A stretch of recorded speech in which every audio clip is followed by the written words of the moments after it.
பெண்கள் அணியும் தாலி ஒரு அடிமை சின்னம் என்ற முழக்கத்துடன் 21 பெண்கள் தங்களது தாலியை அகற்றி இனி தாலி தங்களுக்கு தேவையில்லை என்று பொதுமக்கள் முன்னிலையில் வாக்குமூலம் தந்தனர் திராவிடர் கழக அலுவலகத்தில்.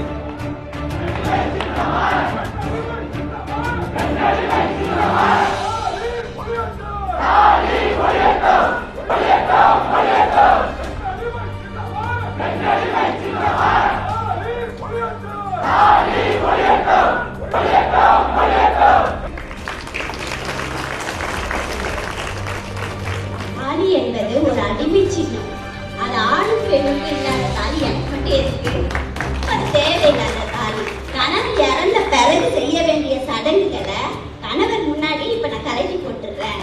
அப்ப எனக்கு அந்த சடங்கு தேவையில்லைல்ல, செய்ய முடியாதுல்ல, அப்ப அதை அழியுது இல்லையா, அந்த சடங்கு தேவையில்லைன்றதுக்காகவும் அதனால இந்த தாலியை நான் கலட்டி எடுத்தேன். அந்த மாதிரி ஏதாவது